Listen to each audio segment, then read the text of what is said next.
Hello, everybody, and welcome to the One Shot, where we look at a tabletop role playing game system. Look at it, we play it, and then we look back and review it. I'm Cody. That is true. And I'm Joe. Wow, I fucked that one up so bad. It's good. I like it. What It's one raw. shot? It's real. Yeah, it's It's raw, one shot. and I wouldn't edit this any other way. That is true. How have you Hey, been, and what have you been up to? I've been all right. I've been reading a comic that I recommend to anyone who enjoys like fantasy role playing games. Yeah, Which is called Reaver. I think I might have talked about it before on the podcast. Reaver. Huh. Um, I got the mind of a but goldfish when it comes to the podcast, so it currently has one trade and it had recently picked back up. So for those playing along at home, it has a total of 8 issues, so it's something you can catch up with pretty quick if you want. The first arc is called Hell's Half Dozen, ooh. and it's basically a fantasy what's the word I'm looking for? Um, oh shit, Dirty Dozen. Okay. So it's like a bunch of criminals who are going on this mission, or it's like a Suicide Squad but with like fantasy characters. Cool. All right. So yeah, it's an entertaining read. It's kind of dark, so it's a little more into the dark fantasy realm of things Sure. than a lot of the comics I personally engage with. But I've been enjoying it. And hey Cody, what have you been up to? What nerdy stuff have you been up to? Man, so our last couple intros, we kind of got pretty deep into what we were We doing. went for it. We did go for it. I guess the only thing that I haven't talked about in the other recordings is that I started watching the Netflix show Hannibal, Ooh, which is I've heard basically it's very scary. it's I guess it's the prequel to Silence of the Lambs.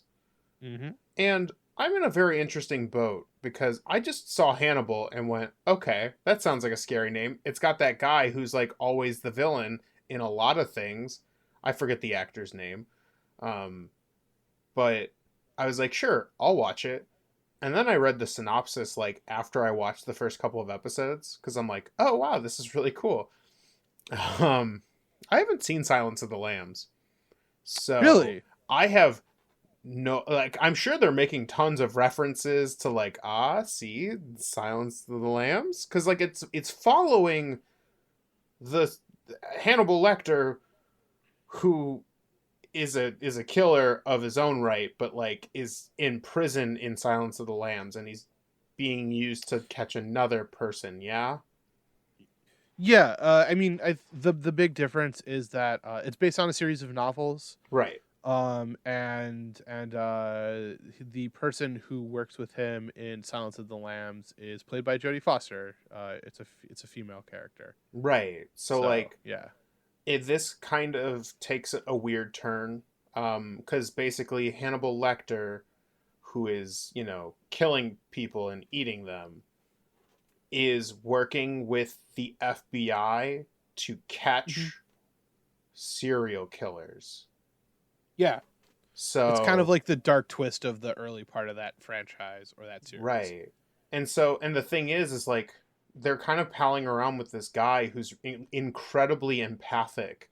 So he's like really good at imagining the people like in their shoes basically, and is like that's how he's helping, is like giving them like almost rationale now behind the things that he's doing. It's very dark. It's very murdery.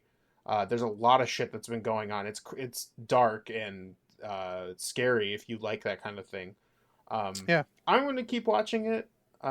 It's going to definitely be weird because I know the show is definitely trying to be like, huh, did you catch that reference? And I'm like, nope, because I didn't watch the movie thing. Well, it's good. So I would recommend it. yeah. Uh, But yeah, that's all I've been up anyway, to. cool. I like it. I dig it. Hey, Cody, what game are we gonna be investigating this time around, playing and Yeah. reviewing and So all if you're that good following stuff? around with One Shot, we just finished our discussion of the Worldwide Wrestling. And so we're moving on to our new topic, We're gonna do the format a little differently. I think we had an episode in between here and Yeah, the one shot where we talked about session zero, where we talked a little bit about it. But I think ultimately it's okay if we kind of skip that sure. for this one. At least that's what we've decided. So we're not necessarily going to talk about what's going to happen, but I'm going to DM this next one, and we're talking about the system Kids on Bikes, which I actually have the book here. So I really like this system. It's so much so that I bought the um, Ooh, look at you, hardcover fancy, deluxe edition. fancy Um, lad. yeah, it's a role playing game about small towns and big adventures. It was created by, I'm looking at this, Renegade Game Studios, Infectious Play, Hunters, um, Jonathan Gilmore and Doug Lewandowski. I hope I didn't butcher your last name. So I apologize if I did. But basically, if I had to like tag this with like pop culture or anything like that, it's like essentially like Stranger Things or Goonies. I would argue it's probably somewhere in between those two. Um, Yeah. because Goonies is kind of very like lighthearted and like nothing bad happens to them except for like minor setbacks. Where I don't think it's necessarily quite as dark, or it doesn't have to be. I mean, you can play it either way. It doesn't matter. But anyways, it's the kind of game that this plays, and I'm gonna talk about the the main systems in this game, the things that you will be noticing through the play. Um, so to first start off, the way stats work in this game, and this is in my personal opinion, one of the neat features of this game is your stats are the die that you roll for a given check. So if you're strong, you're going to have a higher die to roll for those strength checks.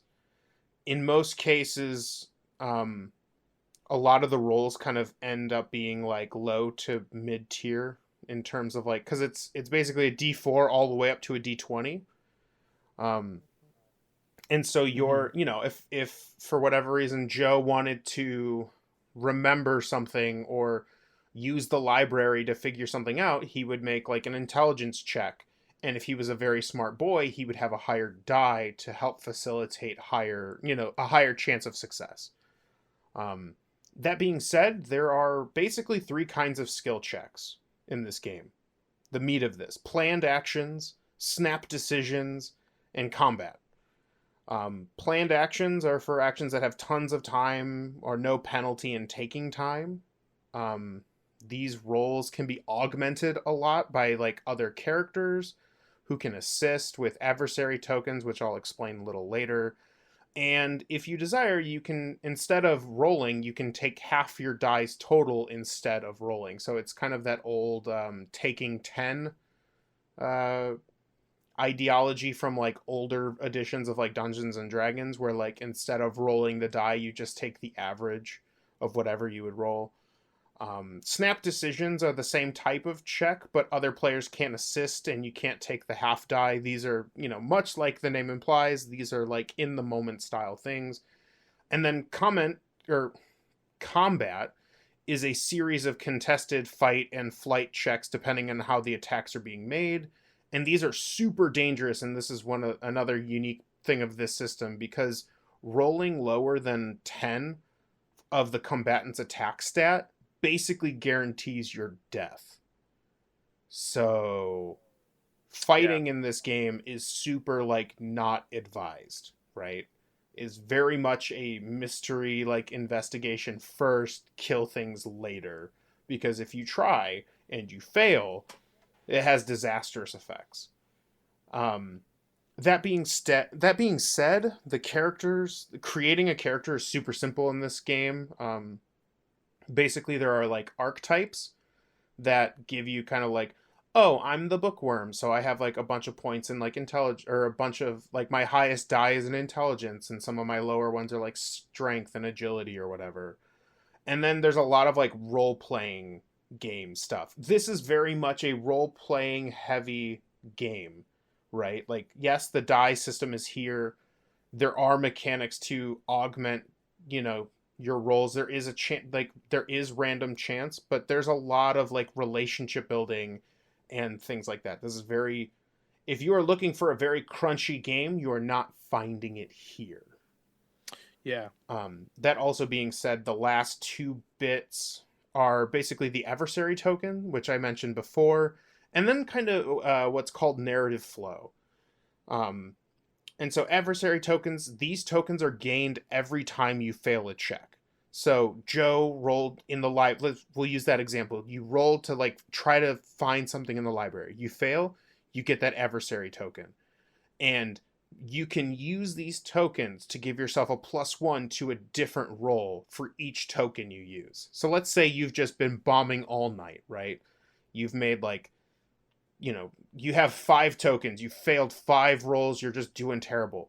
Well, the next one, if it's super important, you can spend all 5 of those tokens to give yourself a +5 to hit that threshold that you want. Um, so adversary tokens are super nice. They also have additional features if you use like expansions to the game that I won't necessarily talk about because we're just going to do the kind of the base game for this. Sure. In So no terms dance of on mowers. yeah, so in terms of narrative flow, basically, and we've talked about this a lot for like kind of advice for the nerdy affair, and even through like lore master investigations at some point, I think. But there are varying levels of success and failure, and it's described in very good detail in the book, and it offers a very interesting way to let players kind of narrate how they like in combat. It lets them narrate how they are getting the upper hand or how they're getting absolutely destroyed. um the layers of success, like a +10 over the difficulty is like easy success with a possibility of an additional reward. A -15 to the like if you rolled less than 15, which is possible in this system depending on what you're doing, is catastrophic failure, which is, at least in the rules, this going to change the course of the campaign and how the players will have a harder time moving forward. And since your die range basically from a D4 to a D20, most of the checks fall in the range between 7 and 13 is kind of like the midway point, depending on the nature of the check. So there are chances, like if you're doing something crazy hard, like difficult, like tightrope while there's a tornado nearby, and you're just getting hit with all that wind, like that's going to be a very difficult check, and unless you're very dexterous, you're probably going to fail. But the nice thing is you have, like, if that's your best stat, like you got a D20, like there's that chance of success. Like it's kind of that the game lets you do, it lets you do what you want, but it rewards you for doing things or tries to reward you by giving you better dice if you do things that you're naturally good at. There's also some like other skills and stuff, but we'll kind of talk those over during the session as we're playing it. But that's kind of the meat of it. This is actually a very short book. I think the actual like mechanics of this book is like could be summed up in like 50 pages. So it's a very quick read. The deluxe edition that I have has like a cool comic in it, and it has got a ton of like extra stuff, including one of their like basically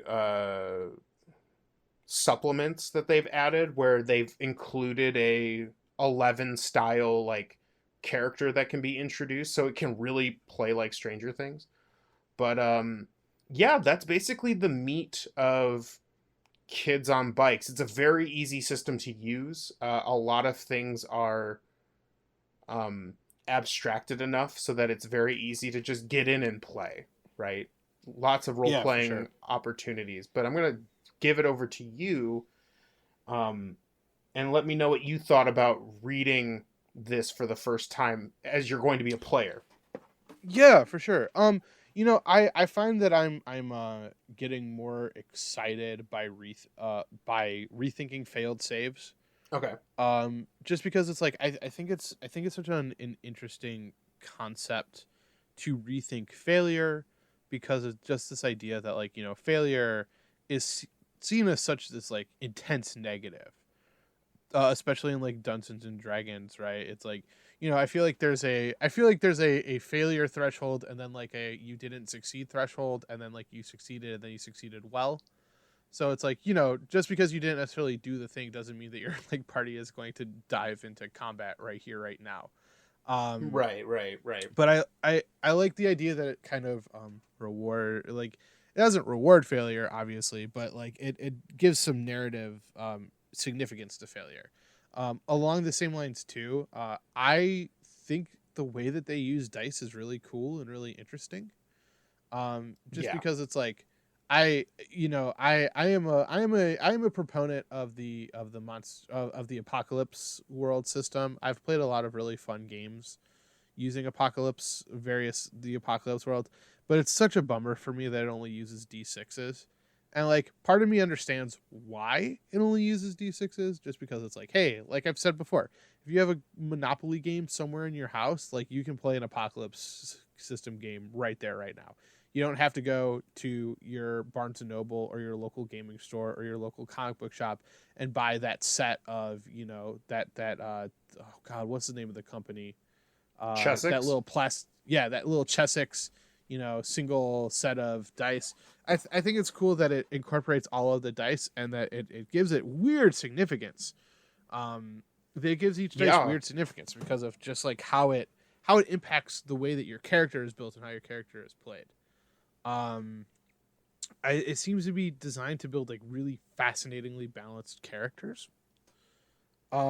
And then I think that one of the things I like too, it's something I kind of jumped back and forth on, but I ended up being on the side of I like it and I think it's cool and I think it's good.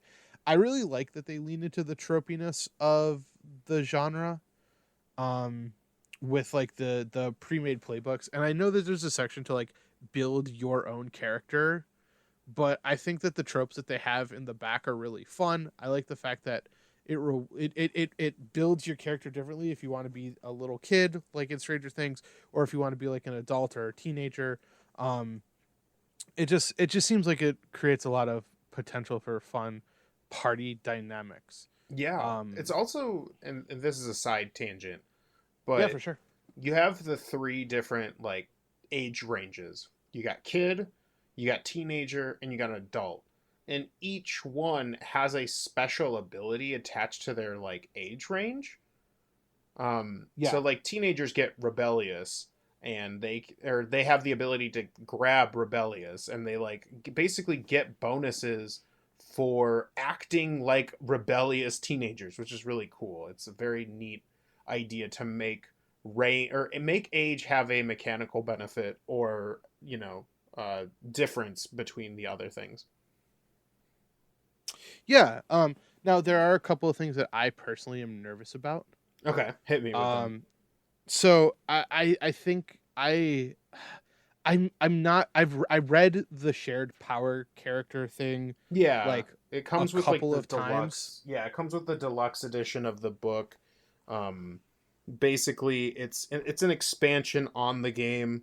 But yeah, I think you and I might have similar thoughts on this. I don't know, it just seems really confusing to me because it's like everyone gets like an aspect of this powered character, and if you don't have that aspect in front of you, then you can't use that aspect. But I'm not sure if it's one of those deals where you can like trade with other people at the table, because So like, oh, I thought of something really cool that the powered character's telekinesis can do. Can I borrow your telekinesis for a bit and you can get my like mood altering for a moment or whatever? It yeah, just, I read it multiple times and it felt really bizarre to me. it definitely feels convoluted in like how it's trying to like. So basically, the core idea is that nobody is a powered character. Like nobody on the at the table has superpowers, but everyone kind of has this like rotating connection with said powered NPC. So like in the case of Stranger Things, like instead of someone playing 11, everyone kind of plays 11 for a little bit, and then they kind of rotate around the table, and it kind of seems like you can have more than one power, and the only way you can use that power is to give narrative control over to that person. But like again, it's super weird the way they word it. Um, in my personal opinion, I would have, and this is something that I don't like, is I would have done this differently. Um, I don't mind that it's an NPC because I really do feel like it should be a situation where either everybody has a power or nobody has a power at the table, because For sure. it definitely creates like that social awkward like power dynamic where like, oh, the game master just likes that person because they get the superpower or whatever and can do all the cool things. And I feel like that's super shitty. I would never want, like, if somebody wanted powers, I would be like, okay, if you want powers, everyone has access to grab a power. If they don't want it, that's fine. That's their prerogative. But, like, I'm not going to just let you have, quote unquote favoritism or anything like that. Um, I mean, I like that it's an NPC. I get why they did it the way they did, to a certain degree, but I would have just made it an NPC that they like interact with. It's something that I've done in campaigns prior where like the party had a follower who was not as strong as they were, but had some fighting capabilities, and each week I would have them control that person. Um, but over time it kind of got like weird because like the NPC always feels weirdly disjointed when certain people play them, and I would rather run them as like an NPC that the party can interact with. Like I'll give them the like their power stat, like, oh, the party knows that they can do this or whatever. And over time if they have more powers, they can learn how to be like, oh, you can do that too, and like give them more. Um Mm-hmm. but I don't like the weird like rotating like, oh, someone controls their abilities but also like gives them like narrative aspects. Like I'm not sure I how I feel about the way it's worded. Either way, I mean, and maybe we're talking about it wrong, but I think that goes to show that like if it was meant to be something else, it was definitely worded in a way, cuz I also read through it a few times and I was like, "Wait, what do you want me to do with this? You want people Yeah. to do this at the table? That feels weird." Not that we're going to run it with the 11 style character. Like I'm just not Okay. using that for this sake because Sure. um, I think the core system is fun and I don't want it to like be bogged down by this like like this convoluted expansion mechanic. Um, Yeah. and maybe we'll revisit it, and maybe we'll come back to this and be like, all right, we'll do like a mini one shot where we actually do use. I have ideas for how I would want to do this. I would much Mm-hmm. rather everyone have like a secret power that like they'll learn. Like if they accidentally do it, like they'll then have the ability. Kind of similar to like I don't know, like how I would imagine an X-Man or an X-Men, a mutant learning their power. Like you don't just like know what it is, like you have to do something to trigger it. And then Mm-hmm. like I would do something more like that, and then they're kind of like, you're kind of like the kid Power Rangers situation where you go around defeating bad guys or whatever, but like you also have Yeah. superpowers. Um, And but go on. and then my other big hesitation with the system. I mean, and this is like, okay, so this is gonna sound funny on a show called One Shot.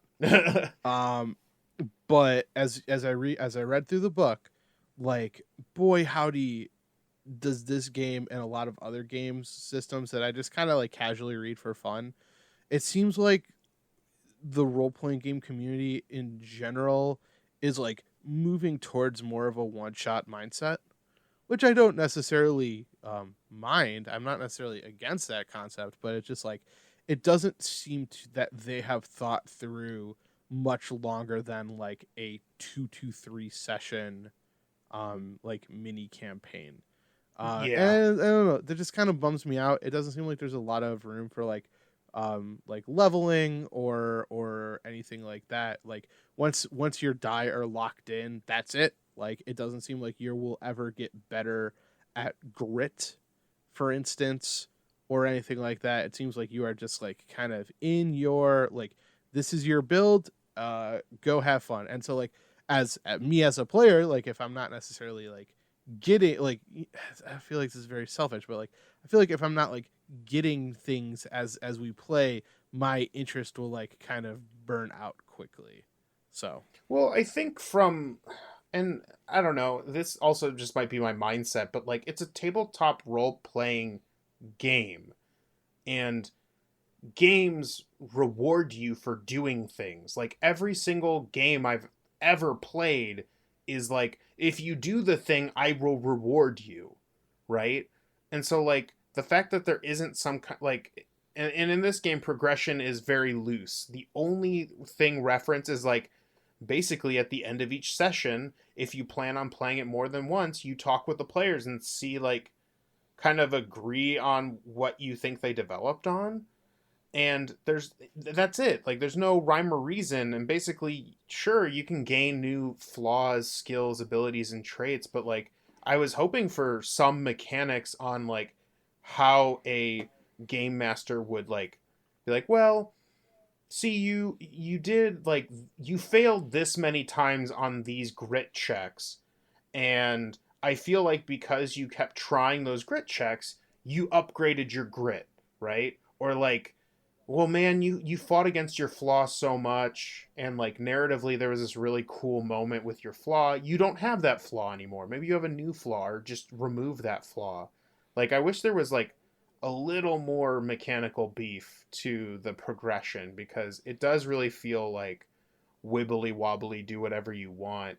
And it's like, sure, I yeah, could come up with that myself. Like I wouldn't have like, with how many games I've played, tabletop role playing game wise, I wouldn't struggle with like creating my own progression, like if we wanted to do a long term campaign in kind of this style. But like that feels like an oversight to me. Like I should like, I wish you would get like, I know like the whole point is like, oh, if you succeed you get a reward from the narrative aspect. It's like, well, yeah, but I also want a mechanical aspect. Like I want to feel like I've grown in the game, and I don't get that if it's just like, oh, I lost the flaw or whatever, right? Like it feels very that part feels very half baked to me.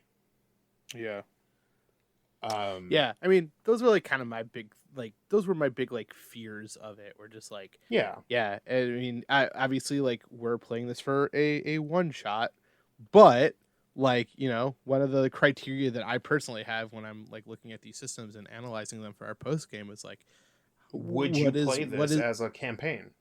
yeah, what are the legs on this thing, right? Right. And who knows, maybe if you're really digging it, maybe like you do 3 sessions and then you kind of flip the table as it were, and then okay, now it's like the 1980s in this small town. Okay, now we're going to jump back to like the 40s in this small town. Sure. And like every time you're exploring different facets of it from like different eras or different towns in the same area or what have you. But yeah, like I kind of get involved with my Right. characters. So I mean, and I don't want to like, because I know we kind of jumped right into the things we didn't like, but there oh, are sorry. definitely, no, it's fine because we're kind of jumping all over the place, but like I really like this system because it's simple, and most of the meat is like jumping through the usual social hurdles of a tabletop role playing game, like what people are comfortable with, like how to play with everyone's interests and disinterest in mind. Like this book does a really good job at fighting, the typical problems that happen at a table where like someone crossed a line. How do I handle that? Um, Mm-hmm. Character creation is super simple, and so like if you want to like jump into this game, you can do it. No, like I think there's like literally a 5 minute character creation setup like thing that you can do. Um, it makes the game easier to run for me, and basically from a game master side, there's three charts I need to see at any given moment, and I basically know Mm-hmm. how to play this game. The rest of it is just me coming up with a fun mystery that the players have to solve. And then Sure. I do like that this game focuses on the mystery, so a lot of that like real life mechanics like food, water, and shelter, it's just people have access to, and you don't have to micromanage that, because it's like, why would I want to run a mystery where it's like, oh, well, I need to make sure to drink 20 liters of water or whatever, to like survive. Like that's not the point of this game, and I like that it stuck to its roots. Yeah, The only other thing that I didn't like is that flaws don't have a mechanical purpose, which I feel like was a sure. missed opportunity. I'm sure there's enough going on where maybe I won't care that flaws were like just a purely flavor narrative thing. But I don't know. Hmm. I would have liked to see possibly like anything like give out more adversary tokens or rewarded players for making choices that hurt the like something that like play into your fear, and if it like hurts your party, like give them adversary tokens. You have this system in place to reward people mid game without like completely destroying the die system or like just the die economy as a whole.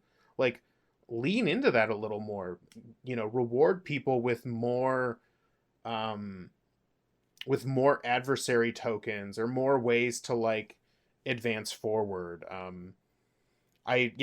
I do think the flaw mechanic being purely narrative was like again, much like the progression system, it's like it's there, but it's very loose and doesn't really do anything. And like I know that some people who've got that kind of video gamey mindset who like want to quote unquote win, they're never going to fucking use the flaws. Like they're just going to ignore their flaws. So like that's one thing that I'm like hesitant about is like I hope that whatever flaws happen, like we find out what Joe's character's flaw is, that like maybe we can make a Hmm. difficult situation where it's like, hey, you can either do the thing that quickly moves you to the next part of the mystery, but you have to deal with your flaw.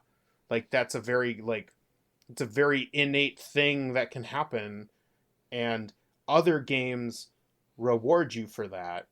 Like Dungeons and Dragons recommends that you offer inspiration. So I think if I do plan to do this as more than just a one shot, I might tackle flaws in progression because Yeah, I would like to see what a long-term game would look like in sure. this game, cuz like it's just bare bone not bare bones, that's not the right term.